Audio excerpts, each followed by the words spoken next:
Hi friends, ഇന്ന് നമ്മളിവിടെ ചെയ്യാൻ വേണ്ടി പോണത് ക്ലാസ് 11th ഫിസിക്സിലെ ചാപ്റ്റർ ആയിട്ടുള്ള വേവ്സ് എന്ന ചാപ്റ്ററിലെ എക്സസൈസ് 15.4 ആണ്. ക്വസ്റ്റ്യനിൽ പറയുന്നത് use the formula V is equal to under root gamma P by rho to explain why the speed of sound in air. First ക്വസ്റ്റ്യനിൽ is independent of pressure, second increases with temperature, third increases with humidity. അതായത് നമുക്ക് velocity of sound in air അല്ലെങ്കിൽ speed of sound in എയറിൻ്റെ ഒരു equation തന്നിട്ടുണ്ട്. V is equal to under root gamma P by rho. ഈ equation നമ്മൾ പഠിക്കുന്നതാണ്, ഭയങ്കര ഫേമസ് ആയിട്ടുള്ള ഇക്വേഷനാണ്. എന്താണ് ഗാമ? ഗാമ എന്ന് പറയുന്നത് എന്താണ്? യങ്സ് മോഡുലസ് ആണ്. പി എന്ന് പറയുന്നത് പ്രഷർ, റോ എന്ന് പറയുന്നത് ഡെൻസിറ്റിയാണ്. സ്പീഡ് ഓഫ് സൗണ്ട് ഇൻ എയറിൻ്റെ ഇക്വേഷനാണ്. അത് പ്രഷറിനെ ഡിപ്പെൻഡ് ചെയ്യുന്നില്ല. എന്തുകൊണ്ട്? അതേപോലെ തന്നെ ടെമ്പറേച്ചർ കൂടുമ്പോൾ വെലോസിറ്റിയും കൂടുന്നു. എന്തുകൊണ്ട്? അതേപോലെ തന്നെ ഹ്യൂമിഡിറ്റി കൂടിക്കഴിഞ്ഞാൽ വെലോസിറ്റി കൂടും. എന്തുകൊണ്ട്? സ്പീഡ് ഓഫ് സൗണ്ട് കൂടും. എന്തുകൊണ്ട്? അതാണ് നമ്മളോട് എന്ത് ചെയ്തിട്ടുള്ളത്, ചോദിച്ചിട്ടുള്ളത്. സോ എങ്ങനെയാണ് ഈ ചോദ്യം ചെയ്യാന്നുള്ളത് നോക്കാം. സോ ഇക്വേഷൻ എന്ന് പറയുന്നത് V is equal to under root gamma P by rho ആണ്. Gamma P by rho. So അത് ഇൻഡിപെൻഡൻറ്റ് ഓഫ് പ്രഷർ ആവാൻ എന്താണ് കാരണം? അതായത് നമുക്കറിയാം, ഐഡിയൽ ഗ്യാസ് ഇക്വേഷൻ നമുക്കറിയാം, P V is equal to N R T. ഇതാണ് ഐഡിയൽ ഗ്യാസ് ഇക്വേഷൻ. ഇവിടെ പ്രഷർ കൂടിക്കഴിഞ്ഞാൽ, ആസ് പ്രഷർ ഇൻക്രീസസ്, പ്രഷർ കൂടിക്കഴിഞ്ഞാൽ ഇവിടെ വോളിയൂം കൂടുകയാണോ ചെയ്യുക, കുറയാണോ ചെയ്യുക? വോളിയൂം കുറയാണ് ചെയ്യുക. വോളിയൂം കുറയാണ് ചെയ്യുക. കാരണം എന്താണ്? നമ്പർ ഓഫ് മോൾസ് കോൺസ്റ്റൻ്റ് ആണ്. നമ്പർ ഓഫ് മോൾസ് കോൺസ്റ്റൻ്റ് ആണ്. പിന്നെ ടെമ്പറേച്ചറും നമ്മൾ കോൺസ്റ്റൻ്റ് ആക്കി വെച്ചു. ആർ ഓൾറെഡി കോൺസ്റ്റൻ്റ് ആണ്. നമ്പർ ഓഫ് മോൾസ് കോൺസ്റ്റൻ്റ് ആണ്. ടെമ്പറേച്ചറിനെ നമ്മൾ കോൺസ്റ്റൻ്റ് ആക്കി വെച്ച് കഴിഞ്ഞാൽ, ഇനി പ്രഷർ ഇവരൊക്കെ കോൺസ്റ്റൻ്റ് ആണല്ലോ. അപ്പോൾ പ്രഷർ പിന്നെ നമ്മൾ കൂട്ടിക്കഴിഞ്ഞാൽ വോളിയൂം എന്ത് ചെയ്യാണ് ചെയ്യുക? കുറയാണ് ചെയ്യുക. നമ്പർ ഓഫ് മോൾസ് സെയിം ആണ്, ഈക്വൽ ആണ്. അതുപോലെ തന്നെ universal gas constant already constant ആണ്. ടെമ്പറേച്ചറിനെ നമ്മൾ കോൺസ്റ്റന്റ് ആക്കി വെച്ച് കഴിഞ്ഞാൽ പ്രഷർ കൂടിക്കഴിഞ്ഞാൽ എന്ത് കുറയും? വോളിയൂം കുറയാണ് ചെയ്യുക. എന്തിനു വേണ്ടിയിട്ട്? To keep N R T constant, അല്ലേ? എൻ ആർ ടീനെ കോൺസ്റ്റന്റ് ആക്കി വെക്കാൻ വേണ്ടിയിട്ട്. പ്രഷർ കൂടിക്കഴിഞ്ഞാൽ വോളിയൂമും കുറയാണ് ചെയ്യുക, to keep N R T constant. So volume കുറയാന്ന് പറഞ്ഞു കഴിഞ്ഞാൽ അതിൻ്റെ അർത്ഥം എന്താണ്? വോളിയൂം എന്ന് പറയുന്നത് എന്തിന് ഈക്വലാണ്? Volume is equal to mass upon density ആണ്, അല്ലേ? Density is equal to mass upon volume. അതെന്നാണല്ലോ volume is equal to mass upon density. So volume കുറഞ്ഞു കഴിഞ്ഞാൽ, ആസ് വോളിയൂം ഡിക്രീസസ്, ഇവിടുന്ന് നമുക്ക് മനസ്സിലാക്കാം വോളിയൂം കുറഞ്ഞു കഴിഞ്ഞാൽ ഡെൻസിറ്റി എന്ത് ചെയ്യാണ് ചെയ്യുക? ഡെൻസിറ്റി ഇൻക്രീസ് ആവാണ് ചെയ്യുക. റോ എന്ന് പറയുന്നത് ഡെൻസിറ്റിയാണ്. വോളിയൂം കുറഞ്ഞു കഴിഞ്ഞാൽ ഡെൻസിറ്റി എന്ത് ചെയ്യാണ് ചെയ്യുക? കൂടാണ് ചെയ്യുക. സോ പ്രഷർ കൂടുകൊണ്ടാണ് വോളിയൂം കുറഞ്ഞത്. വോളിയൂം കുറഞ്ഞു കഴിഞ്ഞാൽ ഡെൻസിറ്റിയും കൂടാണ് ചെയ്യുക. സോ പ്രഷറും കൂടാണ്, ഡെൻസിറ്റിയും കൂടാണ്. പ്രഷറും ഡെൻസിറ്റിയും കൂടിക്കഴിഞ്ഞാൽ വെലോസിറ്റിന് ഒരു എഫക്റ്റ് ഉണ്ടാവാതിരിക്കല്ലേ ചെയ്യുക. രണ്ടും കൂടിക്കഴിഞ്ഞാൽ എന്താ സംഭവിക്കുക? വോളിയൂമിന് ഒരു എഫക്റ്റ് ഉണ്ടാവില്ല. അല്ല, ഐ മീൻ വെലോസിറ്റിക്ക് ഒരു എഫക്റ്റ് ഉണ്ടാവില്ല. വെലോസിറ്റി എന്തായിരിക്കുന്നതാണ് ചെയ്യുക? കോൺസ്റ്റൻ്റ് ആയിട്ട് ഇരിക്കുന്നതാണ് ചെയ്യുക. സോ ആസ് എന്താണ്? Pressure increases also. ഇവിടെ ഈ വോളിയൂം എന്ന് പറയുന്നത് ഇതല്ല കേട്ടോ, ഇത് വെലോസിറ്റിയുടെ വി ആണ്. ഇതിന് അല്ലെങ്കിൽ യു എന്ന് കൊടുക്കാം. യു എന്ന് പറയുന്നത് സ്പീഡ് ഓഫ് സൗണ്ട് ആണ്. സ്പീഡ് ഓഫ് സൗണ്ട് ആണ് യു. അപ്പോൾ so as a pressure increases, V എന്ന് പറയുന്നത് വോളിയൂമാണ്. So as pressure increases also എന്താണ്? Density increases. So velocity of a sound has no change അല്ലെങ്കിൽ no effect.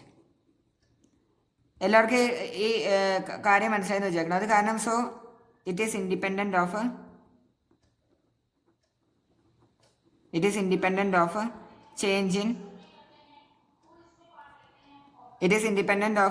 In pressure. Pressure നമ്മൾ change ചെയ്താലും അതിൽ എന്തുണ്ടാവില്ല? ഒരു എഫക്റ്റ് ഉണ്ടാവില്ല. പ്രഷർ കൂടിക്കഴിഞ്ഞാൽ വോളിയം കുറയും. കാരണം P V is equal to N R T. N constant ആണ്, ടെമ്പറേച്ചറും കോൺസ്റ്റന്റ് ആണ്, universal gas constant already constant ആണ്. സോ ഇതിനെ കോൺസ്റ്റന്റ് ആക്കി വെക്കണം വെച്ചാൽ പ്രഷർ കൂടിക്കഴിഞ്ഞാൽ വോളിയം കുറയാണ് ചെയ്യുക. വോളിയം കുറയാന്ന് പറഞ്ഞു കഴിഞ്ഞാൽ ഡെൻസിറ്റി കൂടാന്നാണ് അർത്ഥം. അതാണ് V is equal to M by rho. എമ്മും കോൺസ്റ്റന്റ് ആണല്ലോ.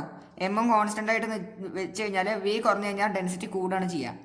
അപ്പം പ്രഷർ കൂടിക്കഴിഞ്ഞാൽ എന്ത് സംഭവിക്കണം? ഡെൻസിറ്റിയും കൂടാണ് ചെയ്യണത്. പ്രഷർ കൂടുമ്പോൾ ഡെൻസിറ്റിയും കൂടാണ്.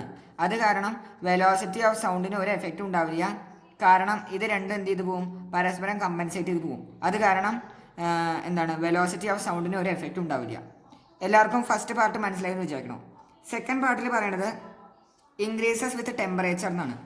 അതായത് velocity of sound increases with temperature. അതിൻ്റെ കാരണം എന്താണെന്നാണ് ചോദ്യം. സോ ടെമ്പറേച്ചർ കൂടിക്കഴിഞ്ഞാൽ നമുക്കറിയാം കൊളിഷൻ തിയറിയിൽ എന്താണ് മോളിക്യൂൾസിൻ്റെ സ്പീഡ് കൂടും. ടെമ്പറേച്ചർ കൂടിക്കഴിഞ്ഞാൽ as temperature increases the kinetic energy of air molecules increases. Air മോളിക്യൂൾസിൻ്റെ കൈനറ്റിക് എനർജി എന്ത് ചെയ്യും? ഇൻക്രീസ് ആവും. കൈനറ്റിക് എനർജി കൂടിക്കഴിഞ്ഞാൽ the time taken for collision decreases. കൊളിഷന് എടുക്കുന്ന ടൈം എന്ത് ചെയ്യും? കുറയും. വേഗം എന്ത് ചെയ്യും? അവർ തമ്മിൽ കൊളൈഡ് ചെയ്യും. കാരണം കൈനറ്റിക് എനർജി കൂടുതലാണല്ലോ, അത് കാരണം അവർ വേഗം കൊളൈഡ് ചെയ്യും. So sound will move more fastly, അല്ലെങ്കിൽ sound will propagate more fastly.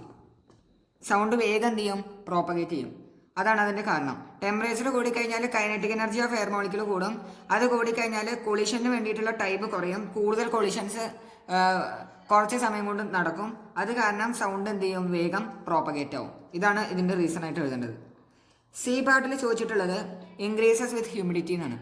Increases with humidity എന്ന് പറഞ്ഞാൽ എന്താണ്? ഹ്യൂമിഡിറ്റി എന്ന് പറഞ്ഞു കഴിഞ്ഞാൽ മോയ്സ്ചർ കണ്ടന്റ് ആണ്.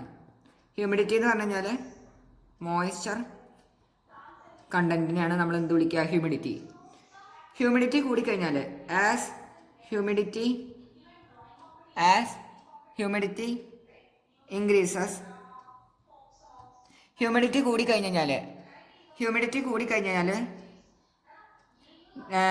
Moisture content also increases.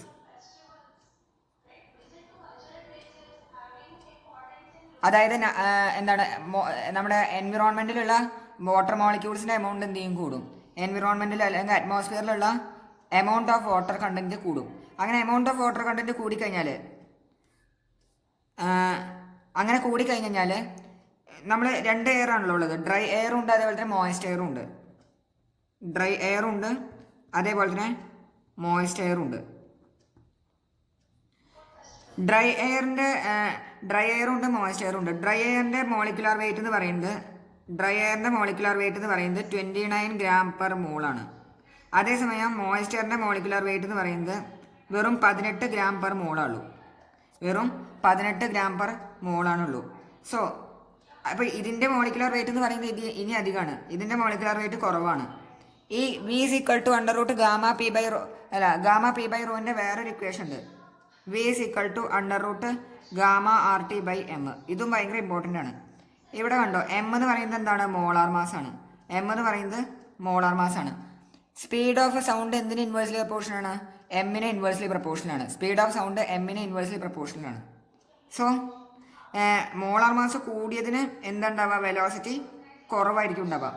Molar mass കൂടിയതിന് velocity കുറവായിരിക്കും ഉണ്ടാവുക. ഡ്രൈ എയറിൻ്റെ മോളാർ മാസ് കൂടുതലാണ്. അത് കാരണം ഇത് കൂടെയുള്ള വെലോസിറ്റി എന്തായിരിക്കും? കുറവായിരിക്കും ഉണ്ടാവുക. അതേസമയം മോയിസ്റ്റ് എയറിൽ, അതായത് ഹ്യൂമിഡിറ്റി കൂടിയ എയറിന്, അവിടെ മോളിക്കുലാർ വെയിറ്റ് 18 ഗ്രാം പെർ മോളുള്ളൂ. അത് കാരണം ഇത് കൂടെയുള്ള വെലോസിറ്റി ഓഫ് സൗണ്ട് ഇനി എന്തായിരിക്കും? കൂടുതലായിരിക്കും ഉണ്ടാവുക. അത് കാരണം so speed of sound in moist air is more. എല്ലാവർക്കും ഈ ഭാഗം മനസ്സിലായെന്ന് വിചാരിക്കണം. അതായത് ഹ്യൂമിഡിറ്റി എന്ന് പറയുന്നത് മോയ്സ്ചർ കണ്ടന്റ് ആണ്. ഹ്യൂമിഡിറ്റി കൂടിക്കഴിഞ്ഞാൽ അറ്റ്മോസ്ഫിയറിലുള്ള മോയ്സ്ചർ കണ്ടന്റ് കൂടും, അല്ലെങ്കിൽ നമ്പർ ഓഫ് വാട്ടർ മോളിക്യൂൾസ് കൂടും. രണ്ട് തരം എയർ ആണുള്ളത്, ഡ്രൈ എയറും മോയിസ്റ്റ് എയറും. ഡ്രൈ എയറിൽ എന്തില്ല?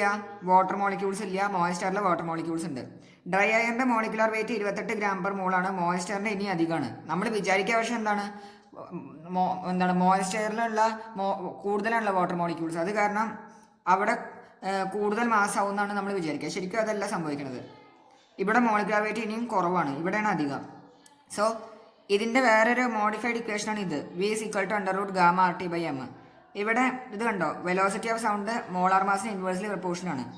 സോ ഏറ്റവും കൂടുതൽ മോളാർ മാസ് ഉള്ളതിന് സ്പീഡ് ഓഫ് സൗണ്ട് കുറവായിരിക്കും. ഏറ്റവും കൂടുതൽ മോളാർ മാസ് ഉള്ള മീഡിയത്തിന് സ്പീഡ് ഓഫ് സൗണ്ട് അതിൽ കൂടെ ഉള്ളത് കുറവായിരിക്കും. അത് ഡ്രൈ എയറിനാണ്. അത് കാരണം speed of sound through dry air കുറവായിരിക്കും മോയ്സ്ചറിനെ കമ്പയർ ചെയ്യുമ്പോൾ. എല്ലാവർക്കും 3 പാർട്ടും മനസ്സിലായെന്ന് വിചാരിക്കുന്നു. എന്തെങ്കിലും ഡൗട്ട് ഉണ്ടെങ്കിൽ നിങ്ങൾക്ക് ഞങ്ങളെ കോൺടാക്ട് ചെയ്യാവുന്നതാണ്. അതേപോലെ തന്നെ കമൻറ്റ് ബോക്സിൽ അറിയിക്കാവുന്നതാണ്. സംശയങ്ങളൊന്നും ഇല്ലെങ്കിൽ ലൈക്ക് ചെയ്യുക, കൂടുതൽ ആൾക്കാർക്ക് ഷെയർ ചെയ്യുക. താങ്ക്